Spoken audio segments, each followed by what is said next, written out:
경제를 잘 알지 못하는 사람을 위한 당장 내 돈이 되는 정보. 머니클래스. 오늘은 최근 주식시장의 뜨거운 이슈들을 알기 쉽게 정리해보는 주식 핫 키워드 시간입니다. 전문가 바로 만나보죠.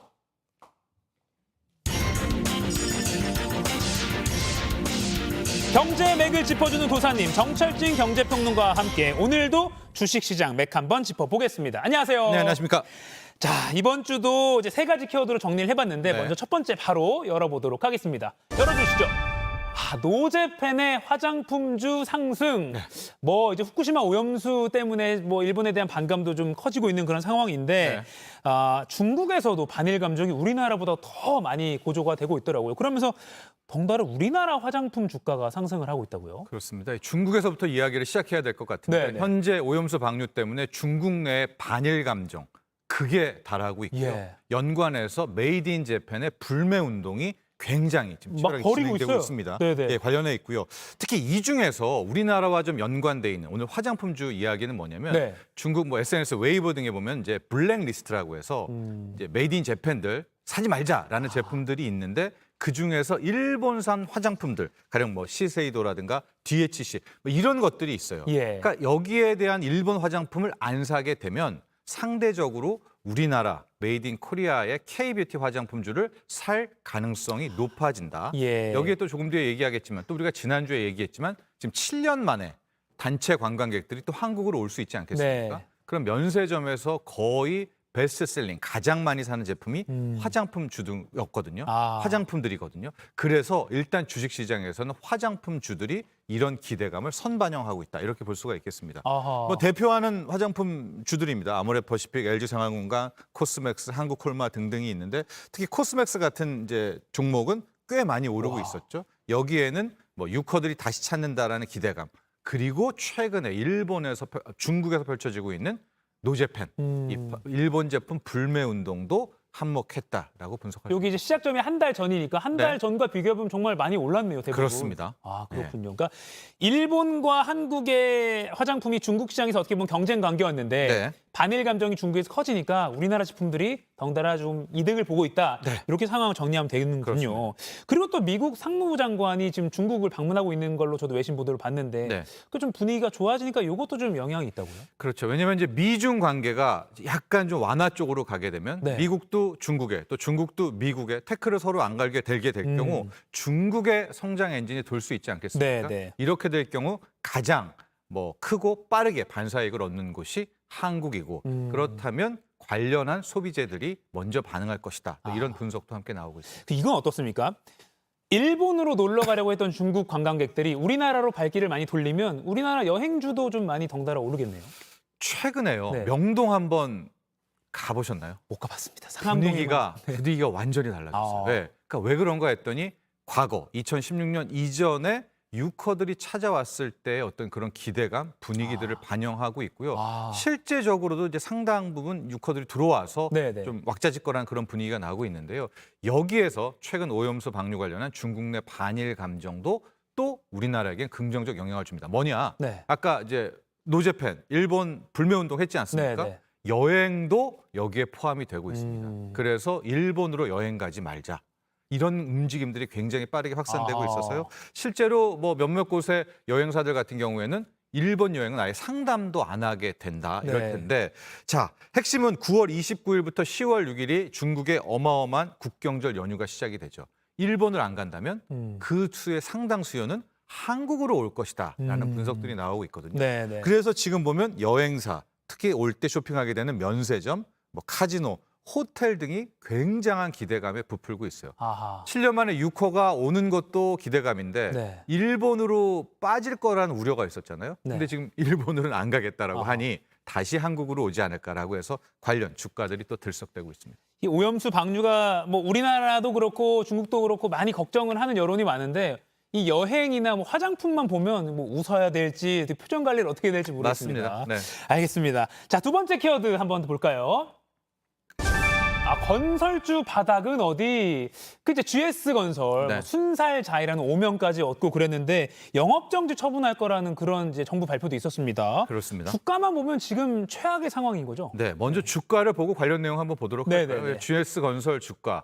연초 이후 대비 거의 급락했습니다. 아. 30% 가까이 떨어졌고 2022년 고점으로 봤을 때도 네. 굉장히 크게 하락을 한 이런 상황인데 여기에는 뭐 그동안의 부동산 경기 침체, 부동산 PF 등의 문제도 있지만 이 결정타는 앞서도 이야기했던 LH가 발주를 했고 GS건설이 시공을 했었던 예. 인천 검단 아파트 지하주차장 붕괴 사고도 한몫했다라고 볼 수가 있겠습니다. 네. 아마 이제 GS건설은 여기에 시공사였었는데 지금 관련해서 국토부는 책임을 물어서 아마 10개월 영업정지 처분을 이 사고였었죠. 네. 예, 내릴 가능성이 있어서 여기에 대해서 주가가 고스란히 반응하고 있는데 네. 실은 문제는 이게 단순히 GS건설 하나에 국한되지 않고 국내에 상장돼 있는 건설주 모두에 다 악재, 부정적인 영향을 주고 있는 그런 상황이 되고 있습니다. 지금 계속해서 나오고 있죠. 네. 이제 현재 국토부는 10개월 영역정지 처분을 이제 추진하고 있고 있다. 이것이 이제 곧 있으면 어떤 식으로든 확정이 될 그럴 상황이 되고 있는데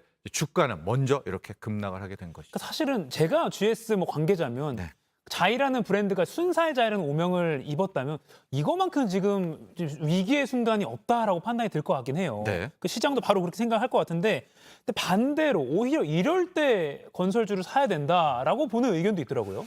그러니까 주식 시장 또 주식 투자할 때 꽤 많이 듣는 말 중에 하나가 첫 번째가 선반영이란 말이죠. 네, 네. 주식은 빨라 미리 반영했어. 그리고 두 번째가 불확실성 해소 이런 말도 많이 듣지 않습니까?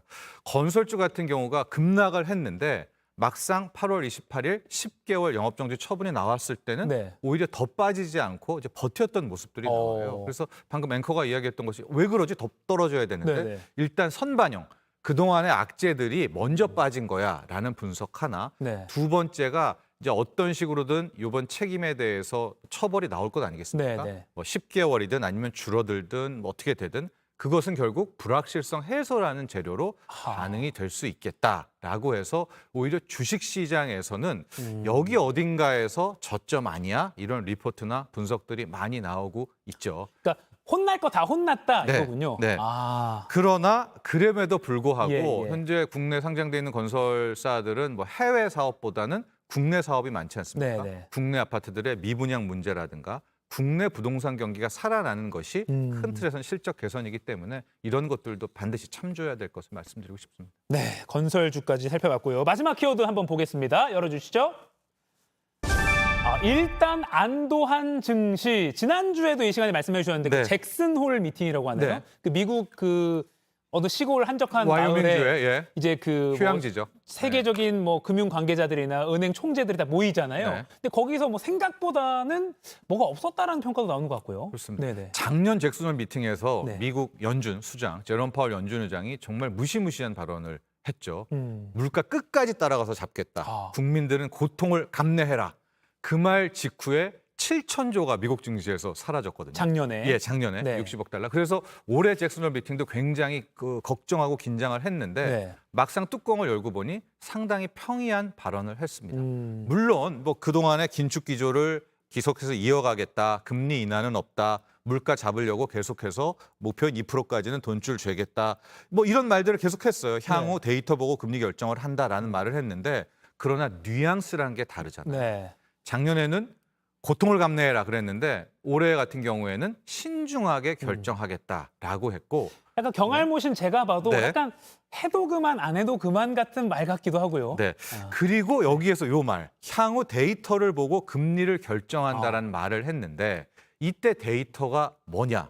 크게 이제 두 가지를 제시를 했거든요. 네네. 첫 번째는 역시 물가겠고 네. 두 번째가 노동시장, 고용시장입니다. 그러니까 뭐 물가가 떨어지거나 고용이 나빠지거나 이러면 금리를 안 올리겠다라는 이제 이야기를 한 거예요. 네. 그러니까 이제 관심은 이 물가와 고용만 보게 될 거 아니겠습니까? 네. 그래서 미국이 앞으로 금리를 더 올려 아니면 멈춰는 이 두 가지에 달렸다라고 볼 수가 있는데 네. 물가 같은 경우에는 명확하게 파월 의장이 얘기한 것이 이제 개인 소비 지출 PC인데 이 중에서도 근원 PC 즉 유가하고 먹거리는 안 본다.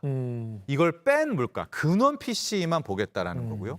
고용 같은 경우에는 완화되면 금리를 이제 안 올린다라고 하니까 쉽게 말하면 나빠져야 네. 이제 금리 인상 멈춘다라는 건데 최근에 노동시장이 미국 노동시장이 좀 균열을 보이고 있거든요. 나빠질 조짐을.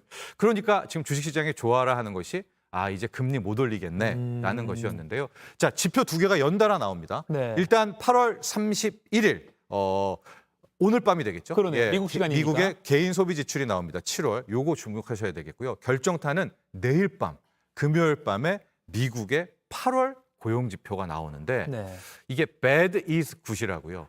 나쁘게 나올수록 아마 주식시장은 환호하게 될 것입니다. 아. 왜? 이제 더 이상 미국은 금리를 못 올릴 것이기 때문에. 그러면 이거 우리 주식시장으로 연관지어서 전망을 해보면 어떻게 네. 볼 수 있을까요? 우리 주식시장도 오늘 보합이고 계속 기다리고 있는 것이 네. 하나 더 보자. 즉 내일 나오게 될 저 미국의 고용 지표를 보고 그게 많이 나빠졌다면 네. 역설적으로 아마 다음 주에 우리 국내 증시는 오히려 환호할 수 있지 않을까 이런 예측을 해봅니다. 다 복잡하니까 배드 이즈 굿만 생각하면 될 것 같아요. bad is good. 네. 고용지표가 나빠야, 미국 고용지표가 나빠야 주가에는 좀 좋을 것 같다. 네. 알겠습니다. 이게 역설적이네요. 네. 네, 마무리하기 전에 오늘도 두 분 뽑아서 영화 관람권 2장씩 드리는 퀴즈 준비했습니다. 자, 퀴즈 드립니다.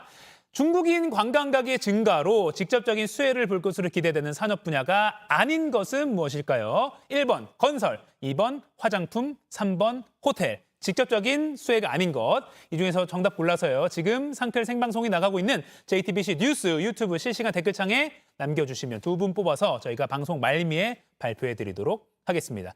지금까지 머니클래스 정철진 경제평론가와 함께 이야기 나눠봤습니다. 고맙습니다. 감사합니다.